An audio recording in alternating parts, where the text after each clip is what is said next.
Hey everybody, this is Sam Davies, and you're listening to Carbon Neutral Convos, presented by the John Molson Sustainable Enterprise Committee, a podcast that tries to bridge the gap between sustainability and business and gets down to the pressing issues facing our world today. We enjoy interviews with guests from a variety of industries and discuss how we can improve on climate action and build a blueprint for a sustainable economy. Today we are joined by Lucas Fraser, a John Molson alumni and co-founder of Breeze, a platform for businesses to measure, reduce, and share their carbon emissions. We hope you enjoy.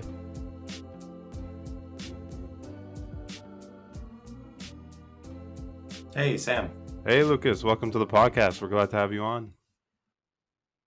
Glad to be here. Nice to see you again. Yeah, likewise. So how's the past week been? How have you been? I think you're based in Ontario, so have you been hit by that like snowstorm and whatnot? Or Yeah, and I actually just moved to Montreal in the last week, back to Montreal after going to Concordia a couple years ago and graduating in 2019.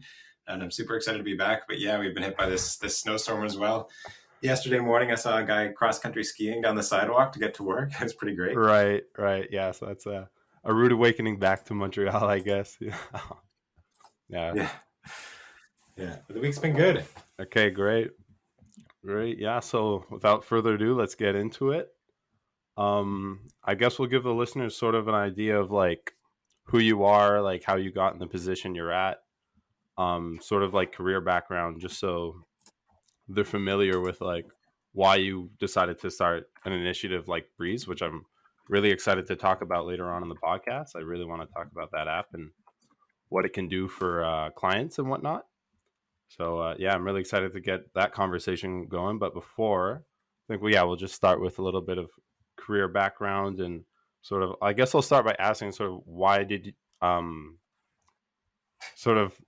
you decide to start a business right out of university rather than taking a job? Like what sort of gave you that like that comfort and that like what experiences allowed you to like pursue something like that on your own? No. So first of all, I got to say I'm super happy to be here. I've listened to all the episodes of this podcast, and I think you guys are doing a great job. And I'm a huge fan of JSEC and everything that you guys continue to do. And yeah, I mean, it was definitely a risky decision and one that, continues to have a positive impact on my life and also give me heck all the time. But really, I mean, what it came down to was when I was in university, when I started, I had no idea what I wanted to do, what my skills were, what my interests were. I just kind of joined JMSB and tried to figure it out as I went. And through that process, I ended up having a couple different jobs throughout university, working part-time while I was in full-time school. The first one was working for a private equity firm where I was doing, we were doing investments in tech companies, so like large established enterprise technology companies where we would acquire and manage these businesses. And so it taught me a lot about just kind of the ins and outs of how business works, how growth works, how acquisition works, and kind of the human element behind all of that, something that I hadn't really seen much of up until that point.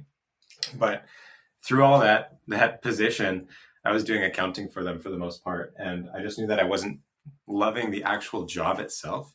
I connected really well with the founder and really well with the teammates and loved kind of the process, but I just didn't really feel like I fit into the job. And so from there, the next job I ended up getting was in marketing. And I actually worked for a company in clean tech in Montreal that was kind of working in the renewable energy space as their digital marketing manager. And again, loved the company, really connected with the founder and had a really interesting time there. Learned a lot about the solar industry, renewable energy, digital marketing, but didn't feel like the job was the right thing for me. And so my last try before figuring out that I was not destined to have a regular job, that I was kind of bound to be an entrepreneur, was in my last summer. I ended up getting an internship with Tesla for their digital marketing team. Out of nowhere, I just applied on a regular application portal and really resonated with the recruiting manager. So I actually spent my summer in San Francisco working at the Tesla headquarters, doing marketing, driving Teslas. It was amazing. But even through all that, I felt like my impact as an individual and employee felt limited relative to what I knew was possible. And at the time, especially, I mean, we were working in electric cars, driving renewable transportation, but my job was in marketing, and they didn't seem to have any jobs that fit me in terms of sustainability specifically and sustainability as a strategy. So I knew I wanted to be moving more towards that. And so before knowing what I wanted to do to start my company, in my last couple of years, partly aided by my work with JSEC, partly aided by my work with these kind of sustainable businesses, and through a lot of kind of self-study and discovery, I knew that I needed to work in sustainability. And I had seen firsthand through reading, through talking to founders and innovators, through going to conferences, that sustainability was becoming a competitive advantage for companies. If you could truly understand your footprint, start to reduce it in meaningful ways, and then communicate that really, really well to your customers, to your investors, to your employees, it could be this huge driver of energy and growth and innovation in an organization. And I knew that by communicating that right, by building the right model, we could create that in organizations that were interested. And so we started off right away, jumping straight into consulting right out of university, me and a partner from JMSB and an environmental engineer that I knew. And so it was kind of the combination of knowing that I wanted to build something of my own, that I wasn't going to fit or, work well in an ordinary job, and seeing clearly and knowing deep down that there was an opportunity and there was a need for more sustainable business in Montreal and beyond. No, it's amazing. Like it's really neat to see like all these experiences sort of culminate together and sort of like lead you in a direction. So like saying like you weren't really finding yourself within like private equity and whatnot, but it seems like those experiences are like integral to actually getting to the point where you're at now. And like, yeah, would you say that like those experiences are sort of like necessary if someone wants to be like an entrepreneur, or like is there anything like that that you'd say is sort of like key in leading you down this path, or did you just like always sort of know that you wanted to be an entrepreneur? Yeah, so I definitely didn't always know. I feel like there have been hints at it that it might be the kind of thing that I wanted to do or the direction that I wanted to go with my career. But it was never very clear to me until I kind of exhausted all my other options. And in line with that, my advice to people who are not necessarily certain on where they want their career to go or not sure, whether they want to join a company, start a business, whatever it is try and join companies if you can. Try to get roles, whether they're part-time, full-time. It can be challenging, but if you can find your way to get a foot in the door, it's an amazing learning opportunity, whether it's through learning that you don't want to do that or learning the ins and outs of a particular industry. I think there's a huge amount of value to just trying, and then also just doing a lot of individual research and self-study and talking to people. Right. No, definitely. Yeah. Like we've sort of been talking about like experiences right now, but like, what about like maybe your experiences at JMSB or maybe with JSEC that like did those where there's certain like key experiences on that side, more of your academic career that sort of led you down this path or sort of aided you on your path towards like Yeah. starting this initiative and whatnot? Yeah, I think so, definitely. And two big ones happened at Concordia. I mean, the two biggest influences, I think, both pushing me towards sustainability and entrepreneurship and just general influences on my development as a person were working on JSEC and doing case competitions through JMCC. Those two things were amazing. I encourage anybody who's listening to this who's at JMSB, do case competitions. I'm pretty sure they've come up before in this podcast, as well as join JSEC or join some sort of student association, because what it really is you're putting yourself in the position to spend your days and nights with other people who are interested in the same thing that you're interested in and ambitious and want to start a career and want to build their lives around that. That's incredible. And then on top of that, it provides you a framework to meet professionals who are doing this full time, who have succeeded in finding a career that might be the perfect one for you, and who can guide you in ways that self-study, reading blogs, even professors can't necessarily do. So I think getting that foot into the real world is very important. And then surrounding yourself with other people who are interested in the same topics and interested in pushing themselves to grow and develop. And so JSEC was a huge part of that, where we would organize events. And I was doing business development or sponsorships for JSEC. And that was basically being the person in the organization who's reaching out to as many companies and representatives as I could in Montreal and trying to see if they would want to take part in our event, if they had any sustainable activities, and also seeing if they had anybody who was interested in being a speaker at some of those events and could come in and represent that knowledge. And so it really gave me a chance to connect with some really interesting people who are still, an important part of my life and my work today. No, I definitely resonate with that, especially like with my experience within JSEC. Like you're saying, like you sort of find the people that sort of share your same interests and sort of like are all like driven to like learn about like whatever topic you're engaged in, whether it be sustainability or whatnot. It really puts you in that like in that group and in that environment where you could really like find yourself, find your way within a certain career or within whatever you like, and actually like truly chase it. And like it's like I said, it provides that environment where you could actually like, you know, try out what you like, try out what you don't like, and really, and like you're saying with regards to like growing your network, yeah, like since I've joined JSEC, I've met like countless people that I would have never gotten the opportunity to have met.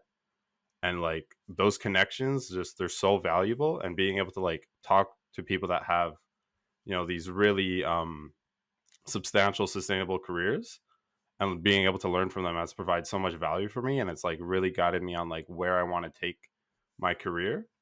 And yeah, on the same side with you talk about JMCC and like case competitions, I've yet to like get involved in sort of that aspect, but I will say I've gone to a few like job interviews where one of the requirements is that you do a case, and oh my gosh, I'm just out to dry because like I don't have the framework that like James says he can provide for you to how to like crack like a case, and like it could really open so many more doors for me. But you know, like it just there's so much value in that. And yes, And it's not the only way you can get those for skills, but I sure. completely agree. And the biggest thing that they do incredibly well, that they harp on continuously, is that you have to just practice constantly. 1 or 2 or 3 times a week, you're often sitting down for 3 to 4 hours, doing a case, presenting it, and getting feedback. And so there's that, the natural result of practice is that you improve.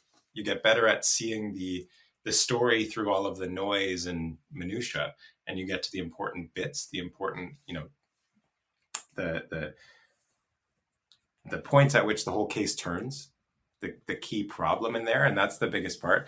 I mean, something that's often forgotten is the most important part of finding a solution to something is defining the problem.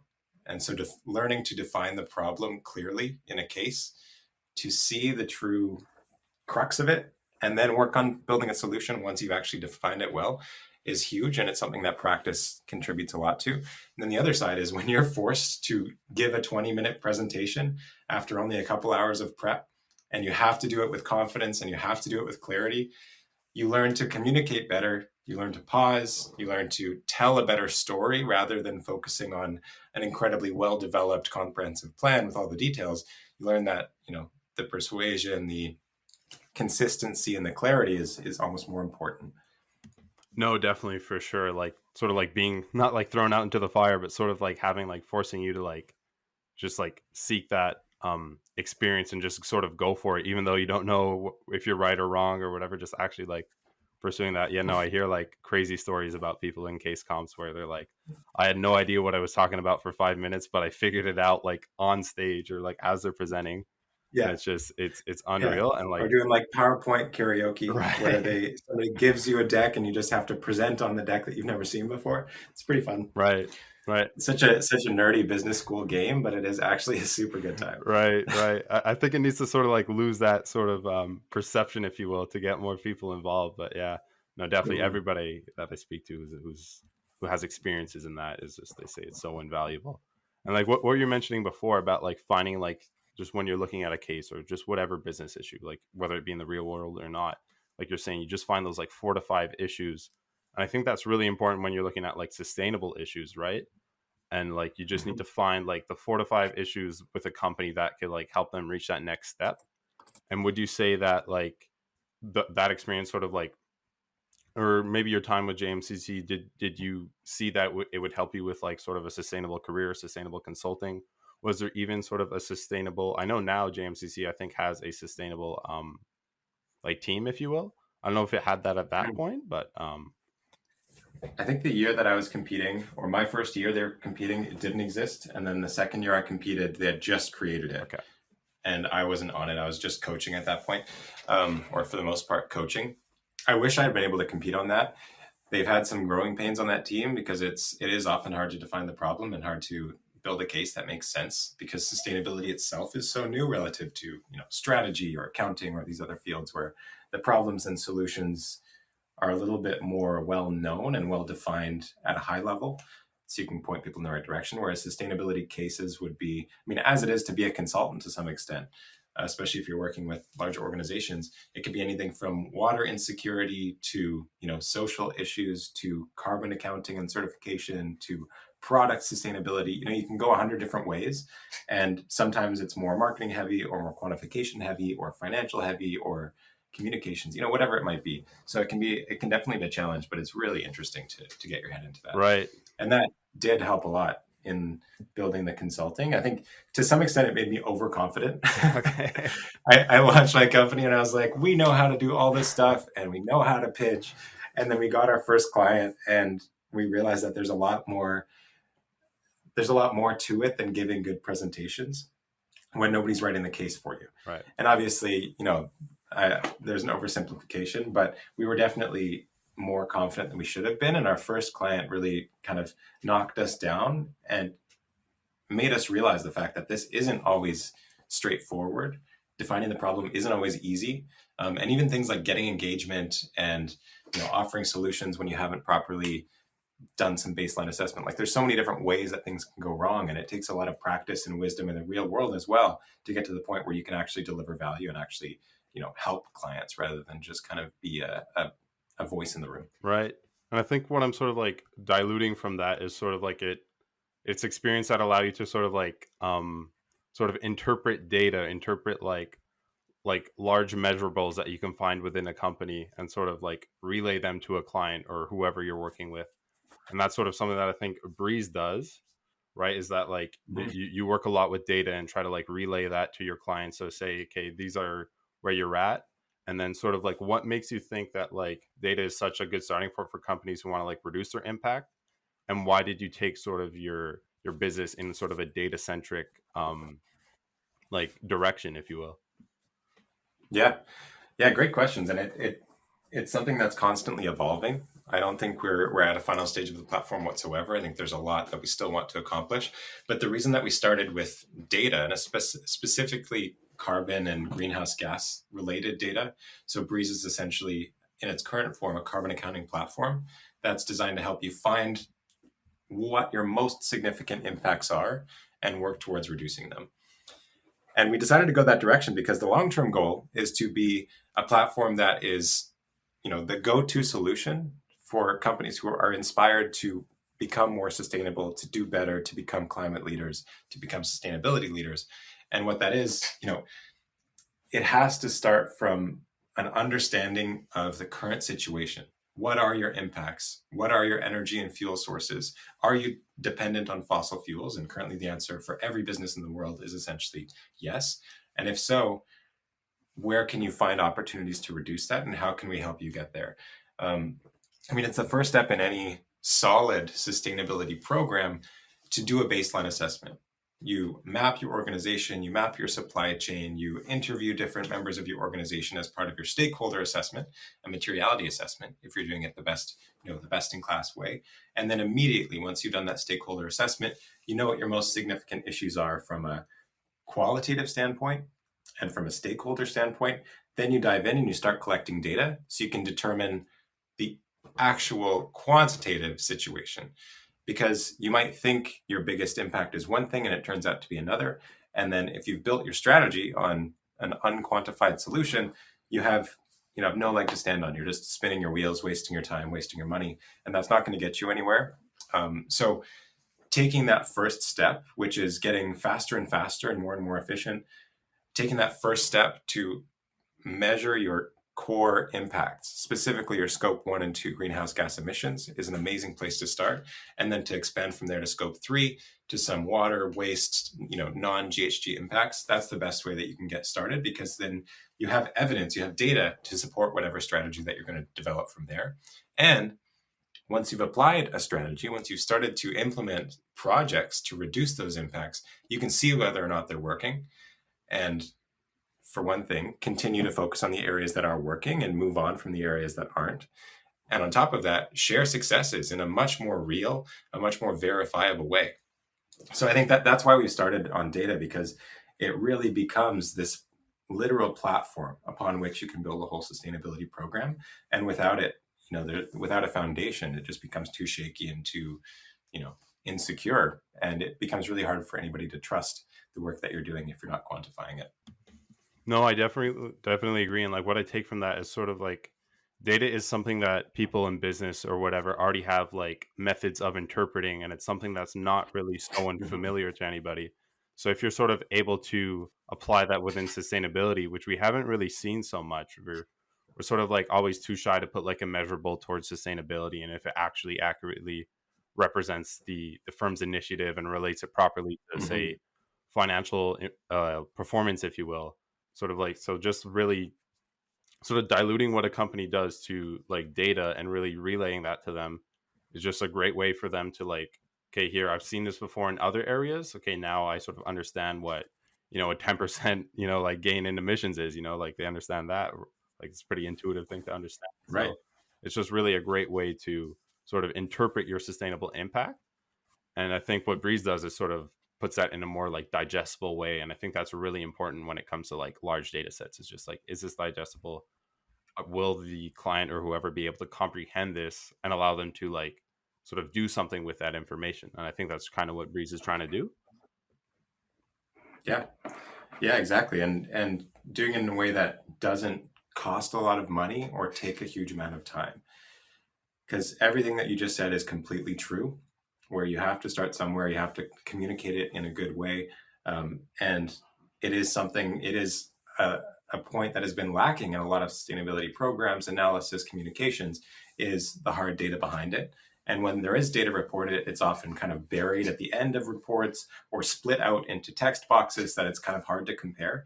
And while, regulations, disclosure frameworks are doing as much as they can to kind of combat that and make it visible, transparent, and comparable, there's still some room to grow there. Um, and yeah, yeah, exactly. Okay, great. Yeah. And sort of one thing I'm sort of unsure about with the Breeze app, it's sort of like how it's kind of like, I don't know, a two-way street, or if you will, it's sort of the company sort of provides the data and then sort of like you guys basically apply it in a certain way that you could then relay it back to them and they interpret it however they like. But sort of how do you ensure that they're actually providing accurate data that is actually comparable to other firms that are using the app?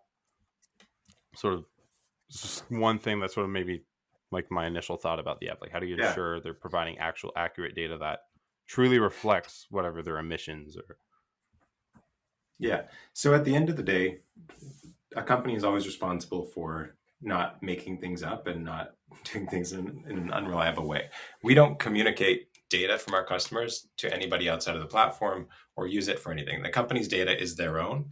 And if they choose to then take that and report it, that's their choice. But then they have to do that in a way that they can stand behind. So the first way I'll say is that from day one, it's always encouraged that you start with real world actual data. So we're talking about for energy consumption, this is utility bills that say exactly how much electricity is being used at your various sites around the world. For fuels, it's how much is being consumed, what type of equipment it's being burned in, all that information that's critical for calculating emissions. Um, and so if they're going to be inputting this information and basing their greenhouse gas assessments and reporting on it, it's kind of their job to ensure that that quality is there. And we do as much as we can to help. We provide, quality control and verifiability checklists. We allow them to upload supporting information um, and add any kind of notes and additional information that might be relevant. And then the other thing is, assuming they do that, because most organizations who are working on, legitimate carbon footprints are already established in terms of collecting their data. They have established channels for collecting those actual usage amounts and inputting them into the system. The next part is emission factors, and we use kind of the best in class emission factors. And to explain that for those who might not be familiar, to calculate carbon emissions, it's actually quite simple. It's really a two-part formula that gives you your greenhouse gas emissions in units of CO2 equivalent. And it's you take the activity data, so let's say 100 gallons of gasoline burned in a car, you multiply that by the appropriate emission factor, and these are available from governments like the US EPA, Environment Canada, the UK's Department of Environment, Australia's, New Zealand's, European. Like there's these very trusted, established sources for emission factors, and those are all available inside Breeze. And so you take the correct emission factor for the activity. So in this case, it would be gasoline for a car. You would go to DEFRA and you would pull the emission factor for gasoline burned in a car. multiply the 100 by the emission factor, which might be, for example, 5 kilograms of CO2 per gallon. And then you get your end result of emissions, which is just in units of mass, so kilograms of CO2. And so it's really simple.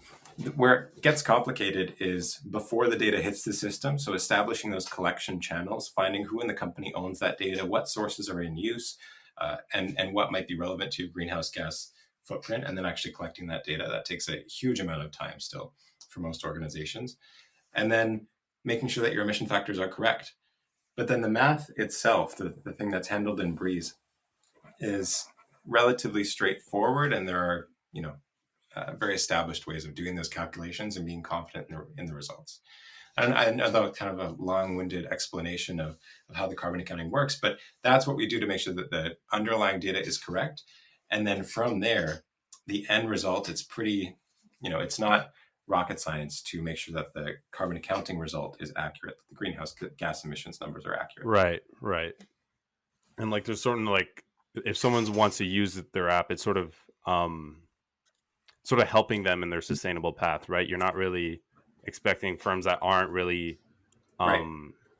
that don't actually want to Yeah. make change or actually truly like drop their emissions. You're actually like trying to get clients who actually believe in this, and they're just see Breeze as a tool at which they can help them achieve their sustainable goals and whatnot, right?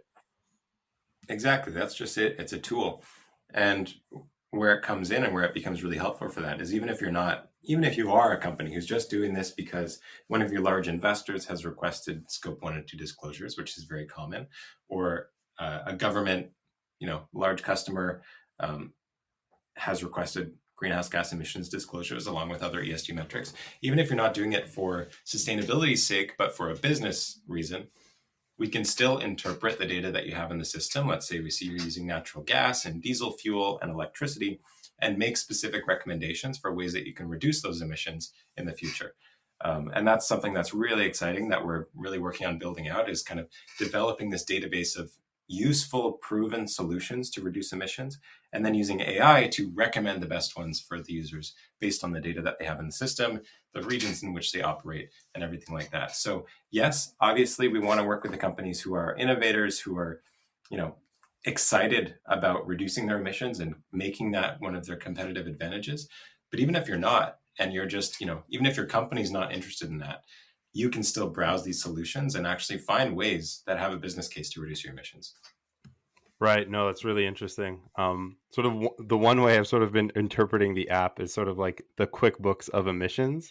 But that's kind of the way I see Yeah. it. It's just like when people ask, like I told people that like you're coming on the pod and whatnot, and they're like, "So what is Breeze?" And that's sort of the best way that I could explain it. But sort of that's just the way Yeah, I see it, right? it's a It's really like, nice comparison yeah, it's for like sure. GHD tax time, if you will. Yeah, Yeah, and then it's just like, yeah, no, it's really cool. It's a really fun app. yeah. Yeah, sort of You can just sign up, do it yourself. It applies to all kinds of different organizations, and it starts free. It's very similar to that for sure, like those kind of entry level accounting platforms, or even things like signing up and using a project management tool. It has a very similar kind of experience to that, where you can just right. create an account, look around, try it out, and grow and expand from there in a really simple way.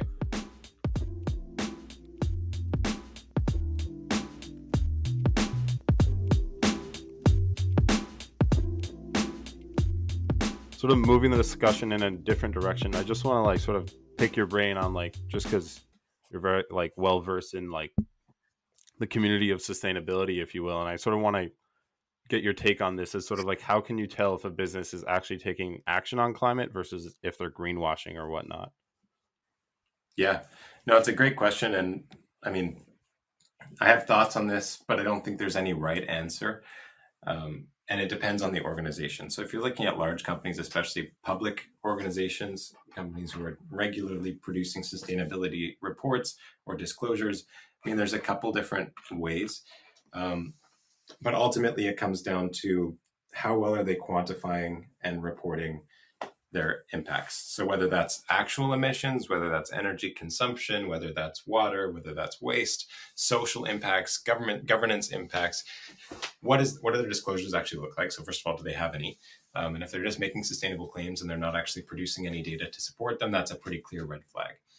However, with smaller organizations, those who might not be public, might not be producing regular sustainability reports, it also comes down to the justification and how well they're explaining the problem, explaining their solution, and providing some sort of data, whether it's at a product level, an organization level, a systems level, a process level, life cycle analysis.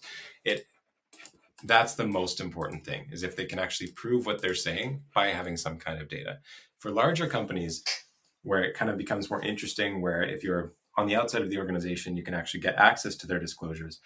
Looking at, reading through things like their CDP or Carbon Disclosure Project disclosures, which is a form that they produce publicly to share with investors, and they get scored based on their kind of carbon impacts, carbon actions, strategic integration.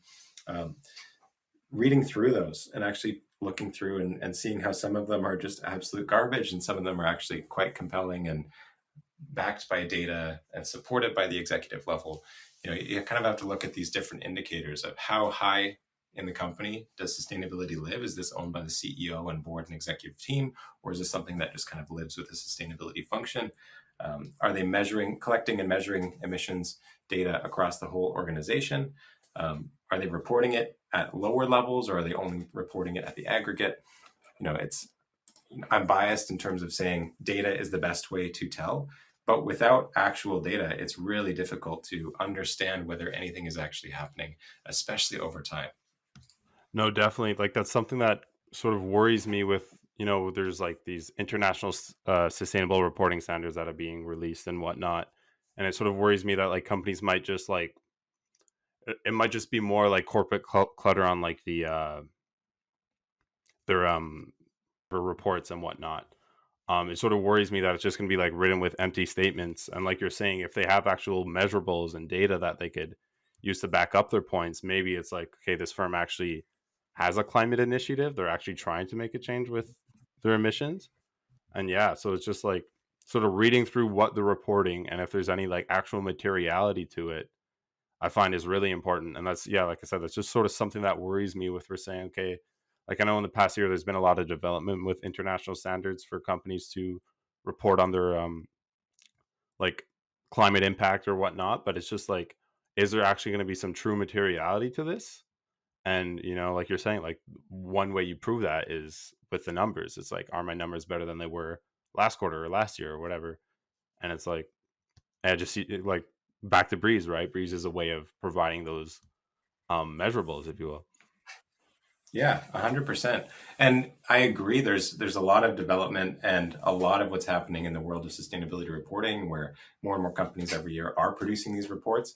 A lot of that is nonsense, fluff, garbage, just kind of corporate communications level stuff. But two notes of optimism there. The first one is about the actual development of standards and the development of how they're working. There was a lot of movement last year from the SEC, so the US's regulatory body that will be responsible for climate disclosures and is also responsible for financial disclosures. They released drafts of their proposed regulations for companies to disclose. And in those initial drafts, they said only scope 1 and 2 will be required. Scope 3 is not required. You can report it if you want. And scope 3 is the significant chunk of emissions for most organizations. Right. And so that's somewhat problematic in terms of producing the whole picture. And what happened is they released these for feedback, and they got more responses than any other regulation has ever received in the past. More people submitted requests, submitted feedback, suggestions than had ever happened before. And so it actually took them quite a while longer than they expected to review it all and make their revisions. But one of the main outcomes is that they actually increased the number of disclosures around data and proposed many more inclusions of scope 3, as well as more kind of supporting information for that data. So there was a lot of positivity there. And a very similar thing happened in the European Union, where they proposed standards that didn't necessarily include scope 3. And then they were also moved to include scope 3 after getting a record number of responses. So there's a huge amount of interest, and most of that interest is actually directed towards increasing the quality, increasing the verifiability and inclusion of the data in these reporting standards. So that's the first kind of positive note. And the second one, I'm trying not to spend too long talking about data here, but it is something that is very Go exciting. for it. Please. The second thing is that there's an increasing move towards sustainability reporting and data, not just being like essentially an ad that they put on their website where they're not really responsible for the quality of it, where it's just kind of a communications movement. And it becomes something that is an actual, you know, fiduciary disclosure. And so if you're reporting false numbers, you can actually be held accountable and sued by your shareholders and your stakeholders for misrepresenting the facts, because this information is actually relevant to the long-term value of investing in the company. And so when that happens, you get companies, anybody who's public is now essentially having their sustainability data audited by a third party. So all of the big four accounting firms, as well as many smaller firms, are hugely expanding their departments to review ESG data, because every company now has to prove that these numbers are legitimate so that they don't get sued, so that they're not, essentially committing fraud. And then that also means a lot of these companies, like you said, you don't want it to just be like a note to the annual reports where it's kind of, we believe sustainability is a core part of our business. But they're actually including the GHG data, for example, in their financial reports, not just on a secondary report. So if you're an investor and you just want to read how's this business doing financially, you're also going to see their sustainability data right alongside it, because it's that important and taken that seriously. For sure, without a doubt. Yeah, there really needs to be, like you're saying, that fiduciary duty. Like up till now, it's sort of been sort of the fiduciary duty of any firm is just to provide profits and provide return for shareholders. And just like if we could see sort of sustainable initiatives engulfed within that, that's just really a great way to push the climate movement forward and actually get like material change within companies' emissions, countries' emissions, and whatnot. And sort of what you're saying with like providing accurate reporting and like following these standards set by the SEC and whatnot. Like, do you see that Breeze can actually adapt to that? And do you see like a long term vision for where Breeze could actually sort of mold like whatever data you're providing to clients to like specific reporting requirements? 100%. Yeah. So the nice thing about carbon data is that the rules are not made by any particular jurisdiction. The rules, so to speak, of carbon accounting were defined by the Greenhouse Gas Protocol. That's the standard that's been adopted by just about the world over, with a couple small exceptions. And that was created by the WRI and the WCBSD. So like these two UN agencies responsible for business and resources. And so we have this set of rules that is not actually owned by any particular government that says, how do you do carbon accounting? And what's happened is that all of these different jurisdictions who have created regulations for disclosure just say, do it in alignment with the protocol. So Breeze, being built in exact alignment with the Greenhouse Gas Protocol, gives you a resource, your carbon footprint, that can just be taken, exported, and dropped into any of these reporting standards, including anything that might not be owned by a government, but that might be CDP, that might be SASB, that might be GRI. You can report to any of these frameworks using the data kept in Breeze. So we're incredibly versatile, and we've designed it to be future proof in that way, because I think in the next 10 years we're going to see a lot of consolidation of frameworks, and that's already starting to happen. Right, for sure. And sort of that's like the hope, right? Is that like like you're saying, consolidation with these reports, so that like what you're reading on one firm's like annual report or whatnot is comparable to another firm's annual report, so you can actually make a true decision about, okay, this firm, maybe their financial performance is relatively similar, they're in the same industry, but okay, this firm has less carbon emissions, or actually maybe they're looking further down the value chain, like you keep saying, like you've mentioned before, is like looking to scope 3. And for anybody that doesn't know, like scope 1, 2, 3, it's sort of like a company's emissions that they're responsible for. And the way you interpret scope 3 is that they're not necessarily responsible for it, but they kind of are. Like that's sort of, I don't know. Yeah. Yeah. Like they don't have control over scope 3. So Right. scope 1 and 2 is emissions that you have somewhat direct control over, with scope 1 being, fuels that you're actually burning in your facilities, and emissions that are coming directly from your building that if you stopped operating would just disappear. Scope 2 are the emissions from purchased electricity specifically, or purchased energy. And so you're responsible for them because you're consuming the energy, but you don't actually control the facility that it's generated in. So you're responsible for the emissions to the extent that you use it, but you might not be able to change that so easily. And then scope 3 is essentially everything else. And so that's, like you were saying, it's the emissions that are outside of your control, but that you're responsible for to the extent that you're paying for the services that are causing these emissions, or they're in facilities that you're using, but that you don't actually control directly. No, exactly. Yeah. So like without that firm, there's no scope 3 emissions on their part, right? Like Yeah. there's that's not going to happen. Mhm. And yeah, let's hope to see that scope 3, or there's sort of that, like, they're not like separated where it's like, okay, all along the value chain, this firm is held accountable for. Um, I'm not sure if there's anything more you'd like to mention on Breeze. Yeah. Yeah, no, thank you. It's been awesome. If I can leave with one note, I think we've spent a lot of time with our heads in the clouds in terms of data and regulation and all this stuff. The most important thing is that this is really just measuring what's actually happening and what actually needs to happen, which is taking the steps to reduce. And a lot of companies, a lot of individuals get to the point where they kind of see their impacts, but they don't really do much to reduce over time.